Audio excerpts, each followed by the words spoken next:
Hello friends, welcome to spiced by Sonal. આજે આપણે બનાવવા જઈ રહ્યા છીએ રાઈસ બાઉલ. એના માટે આપણે એક પેનમાં 1 ચમચી બટર લઈશું. હવે બટર મેલ્ટ થાય એટલે આપણે એની અંદર ઓરેગાનો નાખીશું અને 1 નાની ચમચી ચીલી ફ્લેક્સ નાખીશું અને 1 ચમચી ધાણા નાખીશું. હવે એ બધું આપણે બટરની અંદર મિક્સ કરી દઈશું અને હવે એની અંદર આપણે બનાવેલો રેડી કરેલો રાઈસ આપણે એની અંદર એડ કરીશું. એટલે આપણો હબ રાઈસ રેડી થઈ જશે, મસાલા રાઈસ. હવે એ બધા રાઈસને આપણે એની અંદર મિક્સ કરી દઈશું, જેનાથી એ બધી ફ્લેવર રાઈસની અંદર આવી જાય. આપણે પહેલાં ભાત બનાવી અને ઠંડો કરીને રાખેલો છે. હવે એ બધો ભાત આપણે કાઢી લઈશું એક બાઉલની અંદર. હવે રાઈસ બાઉલ આપણે 3 સ્ટેપમાં રેડી કરીશું. પહેલાં રાઈસ, પછી પનીર અને પછી ગ્રેવી. હવે આપણો રાઈસ રેડી થઈ ગયો છે. હવે આપણે એક પેનની અંદર ફરીવાર 1 ચમચી બટર લઈશું. હવે એ બટરને આપણે ગરમ થવા દઈશું. બટર ગરમ થાય એટલે આપણે પનીરના 2 ક્યુબ છે મોટા, તેની અંદર મૂકીશું અને આપણે એને શેકાવા દઈશું પનીરને.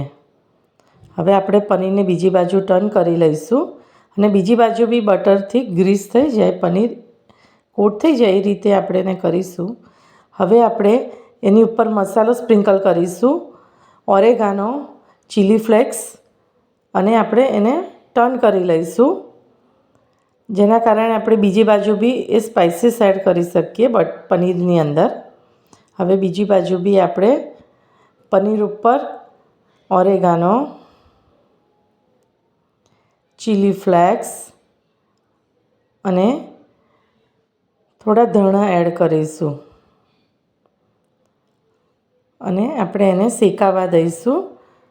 થોડું ગોલ્ડન બ્રાઉન થાય પનીર, ત્યાં સુધી આપણે પનીરને શેકાવા દઈશું અને એટલે આ બધો ટેસ્ટ પનીરની અંદર એબ્ઝોર્બ થઈ જાય અને આપણું પનીર ટેસ્ટમાં સરસ લાગે ખાવામાં.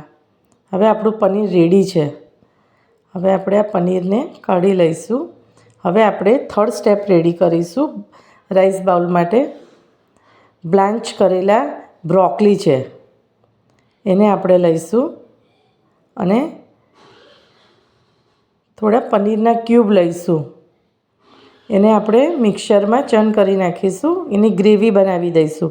જો એ પીસવામાં તકલીફ પડે, ના પીસાય, તો આપણે એની અંદર થોડું દૂધ એડ કરી શકીએ છીએ. હવે આપણે એને મિક્સર જારમાં ક્રશ કરી નાખીશું, એની પેસ્ટ બનાવી દઈશું. હવે આપણે એક પેનની અંદર ફરી 1/2 ટેબલ સ્પૂન બટર લઈશું. હવે બટર મેલ્ટ થાય એટલે આપણે એની અંદર બીન્સ નાખીશું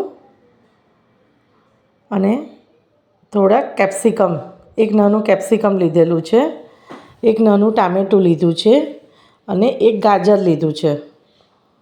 હવે આ બધાને આપણે બટરની અંદર શેકાવા દઈશું, સોતે કરી દઈશું, એટલે બધા વેજીટેબલ્સ સરસ રીતે બટરમાં કોટ થઈ જાય. હવે આપણે એમાં થોડું મીઠું એડ કરીશું અને 5 મિનિટ માટે આપણે એને થોડી વાર માટે થવા દઈશું, જેના કારણે બીન્સ અને ગાજર થોડા સોફ્ટ થઈ જાય ખાવામાં, એટલે ટેસ્ટમાં સરસ લાગે. હવે આપણા વેજીટેબલ્સ બધા રેડી છે.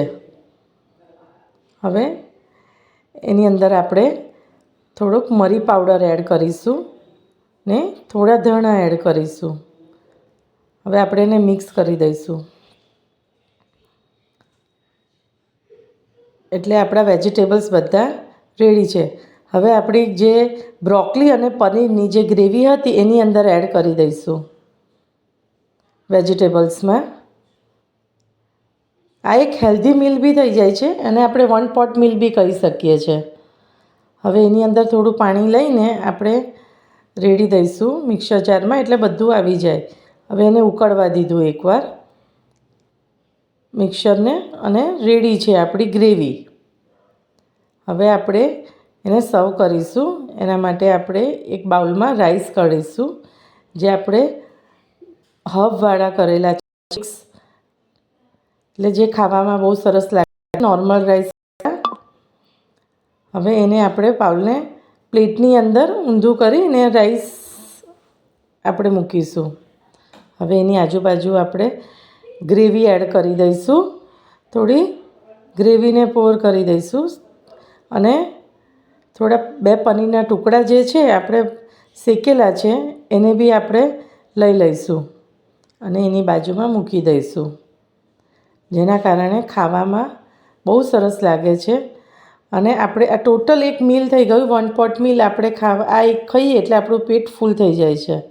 બીજું કશું બી ખાવાની આપણે જરૂર નથી પડતી, એટલે બહુ સરસ લાગે છે. એકવાર જરૂરથી બનાવજો અને ટેસ્ટ કરજો.